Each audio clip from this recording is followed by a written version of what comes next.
Free bus పథకం జగన్మోహన్ రెడ్డి కుటుంబానికి కేసీఆర్ కుటుంబానికి మధ్య చిచ్చు పెట్టబోతోందా అంటే అవుననే సమాధానం ఇస్తున్నారు కొంతమంది రాజకీయ విశ్లేషకులు. ఇక ఇదే అంశానికి సంబంధించి మనతో మాట్లాడేందుకు ప్రముఖ రాజకీయ విశ్లేషకులు, ప్రముఖ సీనియర్ జర్నలిస్ట్ సిఎస్ రావు గారు మనతో ఉన్నారు. ఆయనతో మాట్లాడదాం. Sir hi sir. Hello Krishna. Sir, ఈ ఫ్రీ బస్సు పథకం ఏదైతే ఉందో అది జగన్మోహన్ రెడ్డి కుటుంబానికి అలాగే కేసీఆర్ కుటుంబానికి మధ్య చిచ్చు పెట్టబోతోంది అంటూ కూడా కొంతమంది రాజకీయ విశ్లేషకులు వారి దగ్గర శైలిలో విశ్లేషణ అందిస్తూ ఉన్నారు. ఏంటి సార్ అది ఎలా సాధ్యం? ఒకటి ఏంటంటే కమల పిల్లలు అంటారు కదా, కమల పిల్లలకి ఏం చెప్తారంటే ఒకళ్ళని గిల్లితే ఇంకొకరు కూడా నొప్పి తగిలిద్ది అంటారు. బట్ అది వాస్తవం లేకపోవచ్చు కానీ అలా అంటుంటారు. అలానే కేసీఆర్కి నొప్పి తగిలితే అక్కడ జగన్మోహన్ రెడ్డికి నొప్పి తగిలిద్ది. ఇక్కడ కేటీఆర్కి ఇబ్బంది కలిగితే జగన్మోహన్ రెడ్డికి కూడా ఇబ్బంది కలుగుతుంది. సో ఆ విషయం అర్థమైంది, జనాలకు కూడా అర్థమైంది. అలానే ఇప్పుడు ఫ్రీ బస్సుని విమర్శిస్తూ ఉన్నారు ఇక్కడ ఎవరు, బీఆర్ఎస్ పార్టీ లీడర్లు, కేటీఆర్ ప్రధానంగా. ఫ్రీ బస్సు సంబంధించి అనేక ఇబ్బందులు పడుతున్నారు, ఆటో వాళ్ళు నష్టపోతూ ఉన్నారు, అలాగే మహిళలు కొట్టుకుంటున్నారు బస్సుల్లో. ఇదేనా కాంగ్రెస్ పార్టీ ప్రభుత్వం అంటే అని చెప్పి వీడియోలు హల్చల్ చేస్తున్నాయి సోషల్ మీడియాలో. సోషల్ మీడియాలో చాలా యాక్టివ్ అయింది బీఆర్ఎస్ పార్టీది గత 4-5 రోజుల నుంచి, గత వారం రోజుల నుంచి కూడా. సో ఆ వీడియోలను పోస్ట్ చేస్తూ రేవంత్ రెడ్డి ప్రభుత్వాన్ని బదనాం చేసేటువంటి ప్రయత్నం కేటీఆర్ చేస్తూ ఉన్నాడు. Plus at the same time auto యూనియన్స్ని బాగా ప్రోత్సహించి వాళ్ళని ధర్నా దిశగా తీసుకెళ్లారు. అందుకే రేవంత్ రెడ్డి ఆటో వాళ్ళ యూనియన్స్ తోటి పిలిచి మాట్లాడి వాళ్ళకి ఆర్థిక సహాయం 12,000 సంథింగ్ ఏదో ఇస్తానని చెప్పి అనౌన్స్ కూడా చేశారు, ఆర్థిక సహాయం. సో వాస్తవం ఇక్కడ సైంటిఫిక్గా మనం ఆలోచిస్తే కనుక అసలు ఫ్రీ బస్ అనేది ఎవరు ఎక్కుతారు? బిలో పవర్టీ లైన్ ఎక్కుతారు, అబవ్ పవర్టీ లైన్ కూడా ఎక్కరు, కేవలం నిరుపేదలు మాత్రం ఎక్కుతారు. ఇప్పుడు ఆర్టీసీ బస్సుల్లో నెట్టుకొని ఎక్కేది ఎవరు? ఆ 10 రూపాయలు 15 రూపాయలు మిగులుతాయని చెప్పి ఆ నెట్టుకోనో లేకపోతే కొట్టుకోనో లేకపోతే చెమటలు కారుకుంటానో అనీజీగానో వెళ్ళేవాళ్ళు ఎవరు? ఆ 10-15 రూపాయలు కూడా సంపాదించలేనటువంటి నిరుపేదలే కదా. సో వాళ్ళు ఆటోలు ఎక్కుతారా? ఎక్కరు కదా. ఆటోలకి ఎంత ప్రభావం ఎందుకు ఉంటుంది? ఉచిత బస్సు పెడితే, ఉచిత బస్సు ప్రయాణికులకు లేడీస్కి పెడితే ఆటోలకి ఎంత ఎఫెక్ట్ ఉంటుంది? ఒకవేళ ఉన్నా కానీ మైన్యూట్ ఉంటుంది.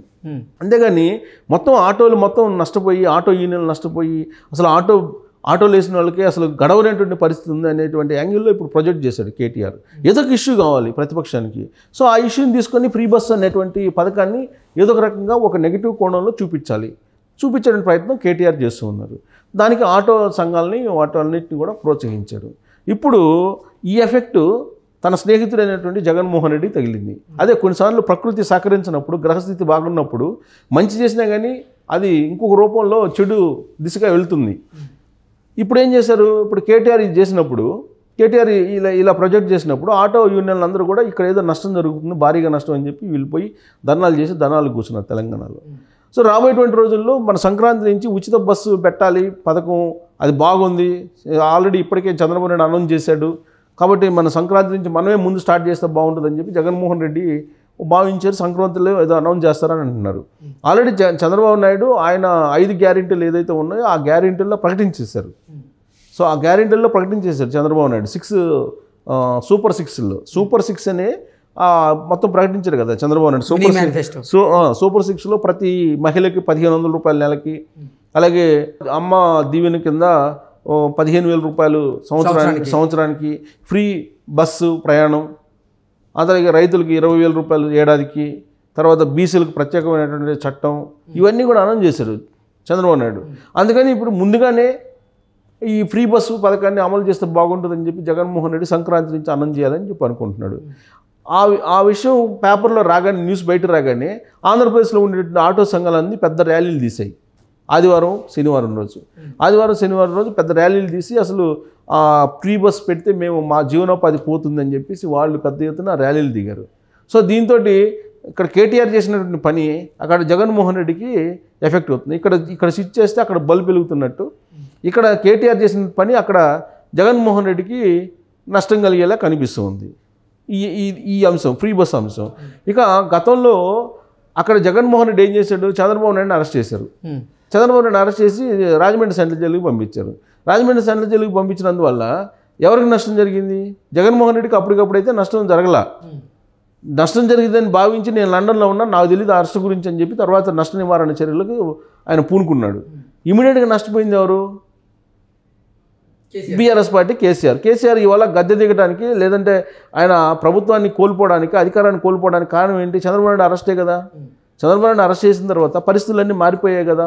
తెలంగాణలో కూడా పరిస్థితులు మొత్తం కంప్లీట్గా మారిపోయినాయి కదా. జగన్మోహన్ రెడ్డి, నరేంద్ర మోడీ అలాగే కేసీఆర్ ముగ్గురు కలిసి చంద్రబాబు నాయుడిని నిర్బంధించారు రాజమండ్రి సెంట్రల్ జైల్లో. వీళ్ళు ముగ్గురు ఉండటానికి లేదు అనేటువంటి ఒక నిర్ణయానికి తెలుగు ప్రజలు వచ్చేసారు కదా. దాని ఫలితమే కదా ఇప్పుడు మొట్టమొదటి కేసీఆర్ని గద్దె దించడానికి కారణం. తర్వాత ఇప్పుడు నెక్స్ట్ ఓకే జగన్మోహన్ రెడ్డికి ఉంటుందని చెప్పి సర్వేలు చెప్తున్నాయి. సో ప్రభుత్వం ఇప్పుడు అక్కడ జగన్మోహన్ రెడ్డి చేసిన పని ఏమో ఇక్కడ రిఫ్లెక్ట్ అయింది. ఎక్కడ? తెలంగాణలో జగన్మోహన్ రెడ్డి చంద్రబాబు నాయుడిని అరెస్ట్ చేస్తే ఆ ఎఫెక్ట్ ఇక్కడ రిఫ్లెక్ట్ అయ్యి ఫలితాలు ఏ విధంగా వచ్చినాయి ఎన్నికల్లోనే చూసాం. గద్దె దించారు ప్రజలు, తెలంగాణ సమాజం అలాగే ఆంధ్రాలో ఉండేటువంటి ఆంధ్ర సెటిలర్స్ వీళ్ళందరూ కలిసి గద్దె దించేస్తారు కేసీఆర్ని. ఇప్పుడు కేటీఆర్ చేసేటువంటి పనులు అక్కడ రిఫ్లెక్ట్ అవుతున్నాయి. కేటీఆర్ ఏం చేసినా కానీ ఆంధ్రప్రదేశ్లో జగన్మోహన్ రెడ్డికి రిఫ్లెక్ట్ అవుతాయి. అందుకే వీళ్ళు కవల పిల్లలు, ఒకళ్ళు చేసింది ఇంకొకళ్ళు తగిలిద్ది అనేది మనం చెప్పుకోవచ్చు. అలాగే ఇక్కడ ఫ్రీ బస్ అనేది ఒక నిరుపేదల కోసం పెట్టినటువంటి స్కీమ్ అండి. అది ఆ నిరుపేదల కోసం పెట్టినటువంటి స్కీమ్ని నెగిటివ్ యాంగిల్లో నువ్వు ప్రొజెక్ట్ చేస్తే కేటీఆర్, ఇప్పుడు రేపు జగన్మోహన్ రెడ్డి ఒకవేళ ఫ్రీ బస్ అనౌన్స్ చేశాడు అనుకో, అనౌన్స్ చేస్తే అప్పుడు ఇదే కేటీఆర్ ఆడ పోయి ఆటో ధర్నాల్లో పాల్గొంటాడా? అంతే కదా.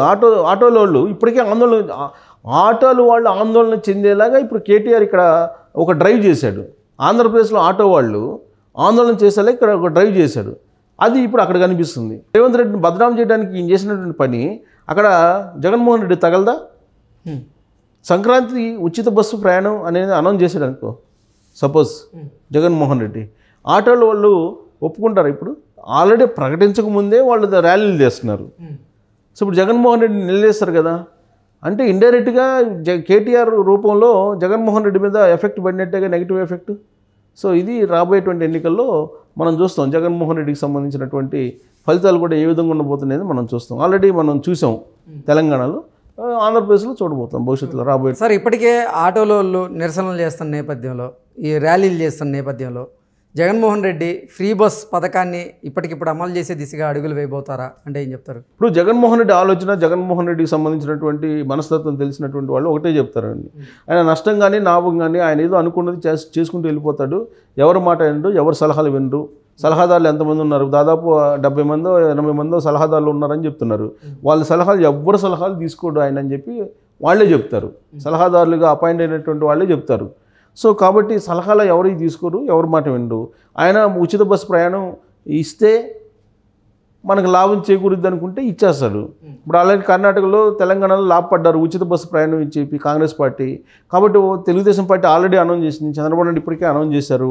దానివల్ల ప్రజలందరూ కూడా అటువైపు వెళ్ళి గద్దె దించుతారేమో అనేటువంటి భయంతో జగన్మోహన్ రెడ్డి కూడా ఉచిత బస్ అనేది అనౌన్స్ చేసే అవకాశం ఉంది. ఎందుకంటే ఆల్రెడీ ఉచిత బస్సు ప్రయాణం కల్పించాలి అనేది ఒక నిర్ణయం తీసుకొని ప్రాథమికంగా జగన్మోహన్ రెడ్డి తెలంగాణలో అధ్యయనం చేయించాడు అధికారుల కమిటీతోటి. అలాగే ఆంధ్రప్రదేశ్లో కూడా ఆర్టీసీ సంబంధించి ఎంత లాభం వస్తుంది, ఎంత నష్టం వస్తుంది, ఉచిత బస్సు ప్రయాణం ఇస్తే ఆర్డినరీ వరకు ఇవ్వాలా, ఎక్స్ప్రెస్లకు ఇవ్వాలా, లేదంటే ఏ రూట్లో ఇవ్వాలి, జిల్లాల వరకు ఇవ్వాలి, వీటన్నిటి మీద కూడా ఒక కసరత్తు ప్రాథమికంగా చేశాడు జగన్మోహన్ రెడ్డి. కాబట్టి ఇంత దూరం వచ్చిన తర్వాత జగన్మోహన్ రెడ్డి ఫ్రీ బస్ ప్రయాణం అనౌన్స్ చేయకుండా అయితే ఉండరు. ఒకవైపు చంద్రబాబు నాయుడు సూపర్ 6లతో ప్రచారం చేస్తున్నారు కదా ఉచిత బస్సు అనేది. సో ఇలాంటి దూకుడుగా చంద్రబాబు నాయుడు వెళ్తున్నప్పుడు ఖచ్చితంగా ఫ్రీ బస్సు జగన్మోహన్ రెడ్డి కూడా అనౌన్స్ చేసే అవకాశం ఉంది. దానికి సంబంధించినటువంటి ప్రాథమికమైనటువంటి అధ్యయనం కూడా అయిపోయింది. ఓకే.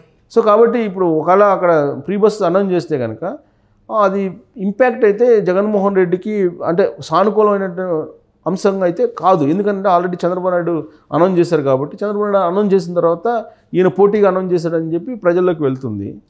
కానీ ఈ ఆటోలో మాత్రం జగన్మోహన్ రెడ్డిని నిలదీస్తారు. కేటీఆర్ చేసినటువంటి నిర్వాహకం కారణంగా ఆటోలో మాత్రం ఖచ్చితంగా జగన్మోహన్ రెడ్డిని నిలదీసే అవకాశాలు ఉంటాయి.